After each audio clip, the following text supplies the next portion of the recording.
Velkommen alle sammen og god jul. This is probably the number one subject most of you following ask me.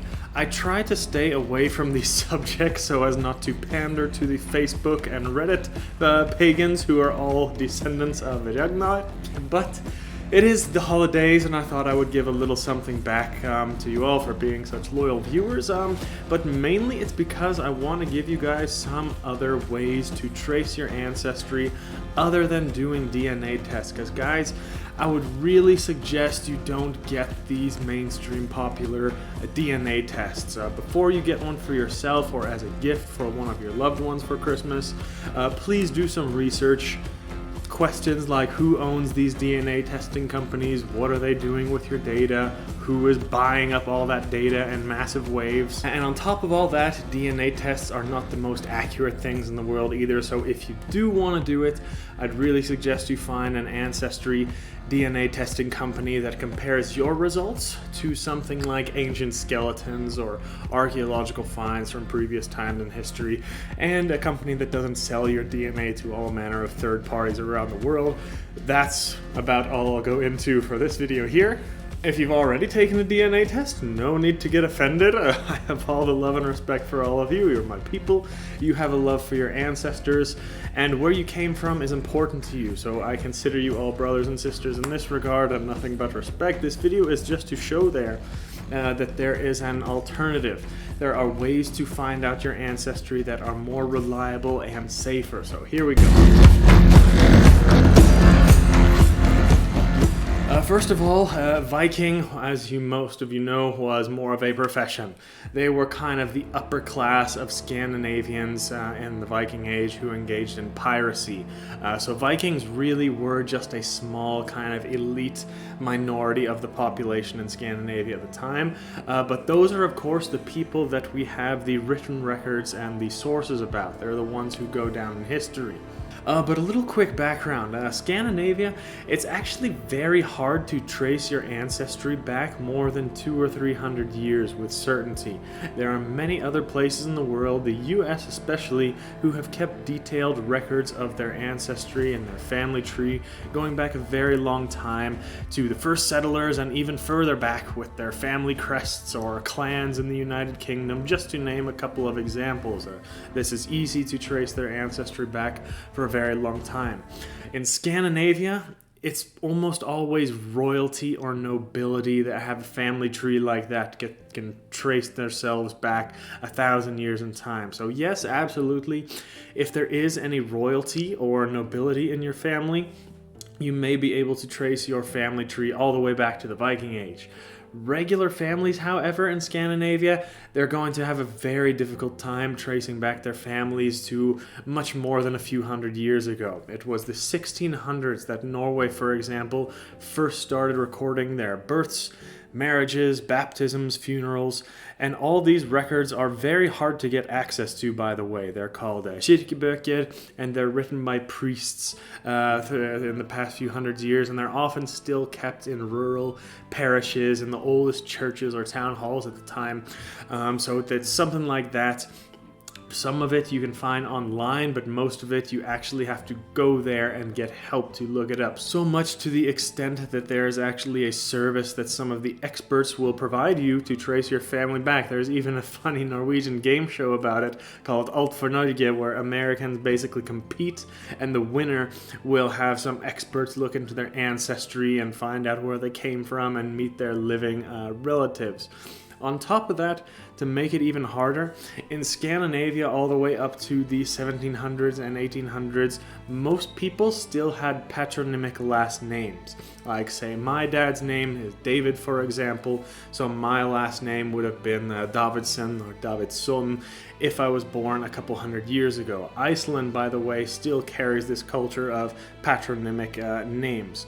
The problem is that before that time, before we had stable last names lasting many generations, Every generation it would change, and it would make it a lot harder to trace our families. We don't have a single last name that we can unify our whole family under going back 1,000 years like many other countries have. And also, there's no family crests or tartans or anything like that. We do have bunad though, which I will get into in a minute, but what do we do if we're trying to look up our ancestry? Well, first thing you can look at is your last name to narrow it down just a little bit. The most common one, if you are Scandinavian, have a Scandinavian last name, is going to be some form of these patronymic last names. If you're Danish, it's most likely going to end with S-E-N. Jensen, for example, son of Jens.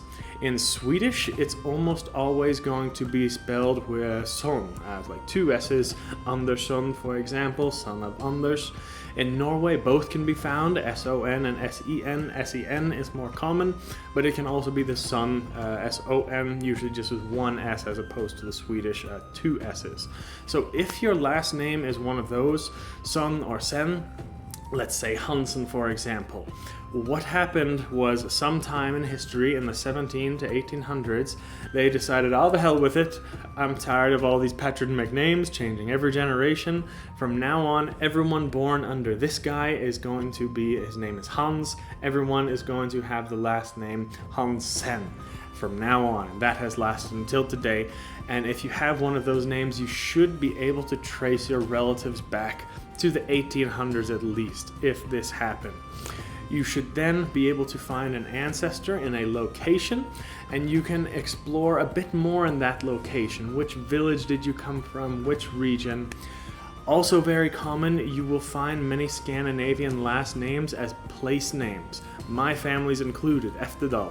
If you find a name like Dal or Berg or Lund or Nes or Bakken or any of those place name suffixes in your last name, what would have happened there is, again, in the 1800s, at some point they decided to switch from the patronymic last names, and all the descendants of the family would now go under the place name where they are from. Usually it's the name of the family farm at that time.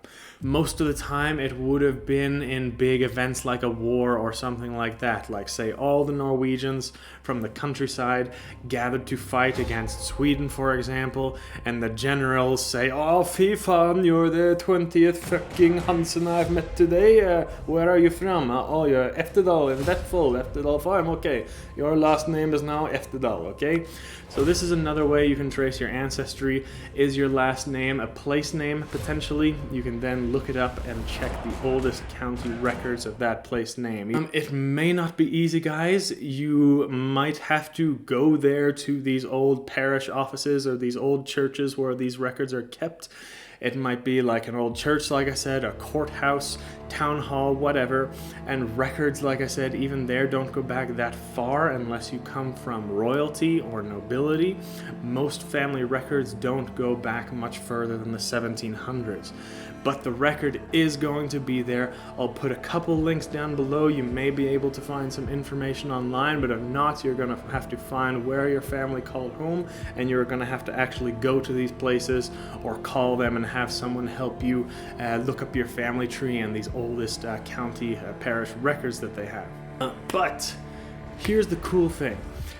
Even though you can't trace your ancestry much further back, like I said, 1700s, 1800s, maybe a little bit before, if your family was in Scandinavia during that time, it's a very good chance that they were still in that same place during the Viking Age. You have to understand that there was very, very little immigration in and out of Scandinavia after the Viking Age, all the way up until the 1800s, okay?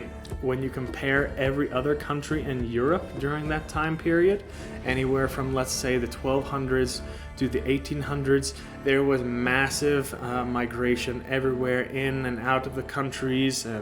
like within the countries itself, Scandinavia had relatively very little in comparison to the other European countries. There were not a lot of people moving around during that period, and definitely not a lot of people coming into Scandinavia. This was a very, very cold and harsh time in history. There were not exactly people lining up to come into Scandinavia. So even though your family, if you can trace it, they don't have records going all the way back to the Viking Age.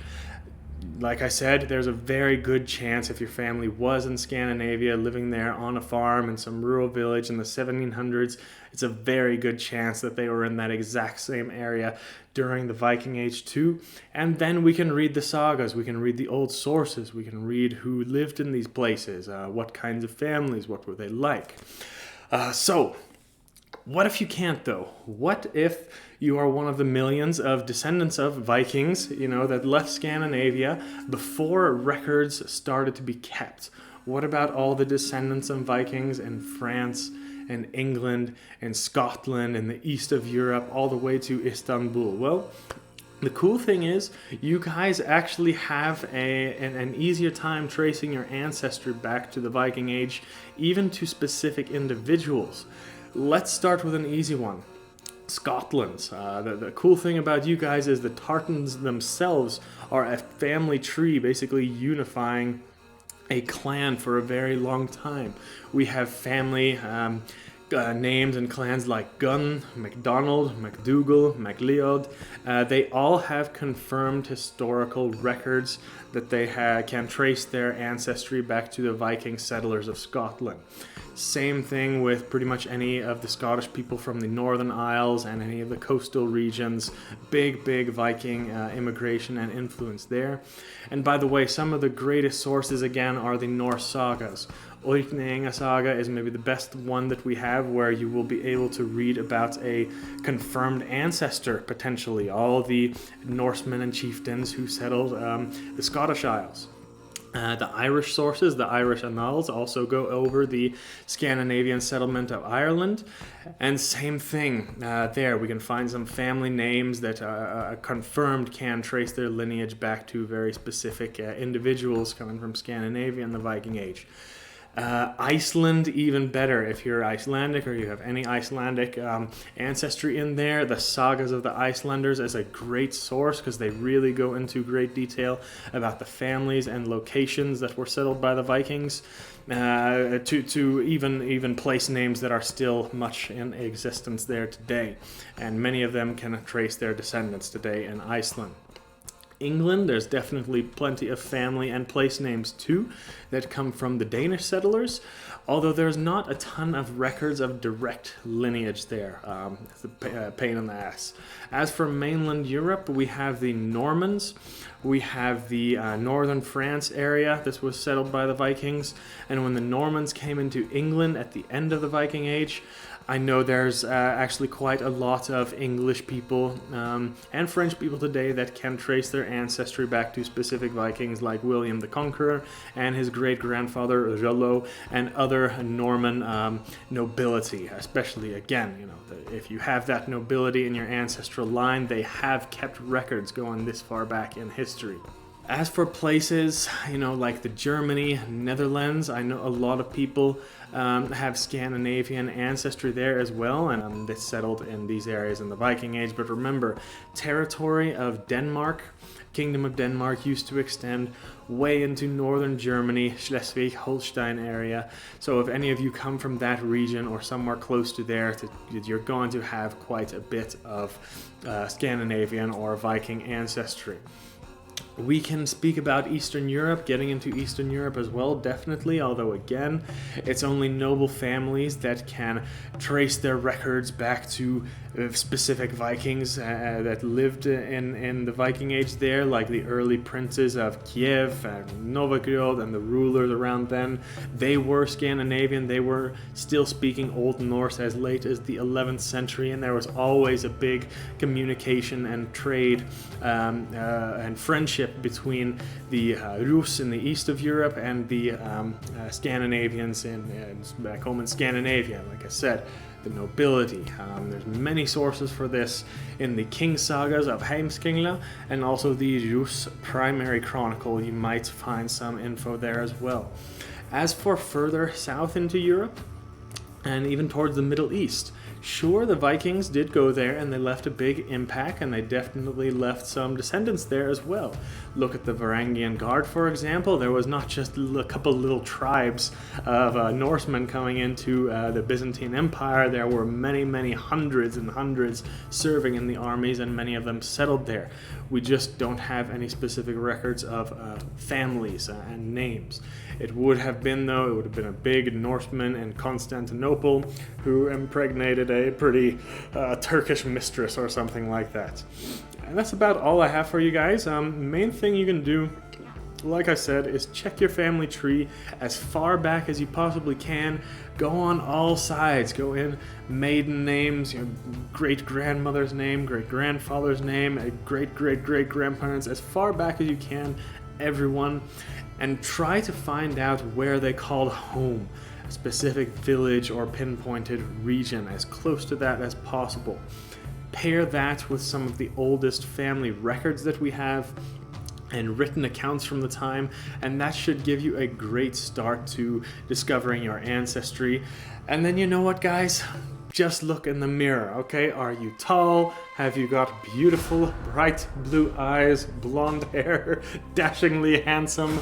You may have some Viking genetics. You know, they didn't go travel all around Europe and go sleep with the ugly women and procreate with them, okay?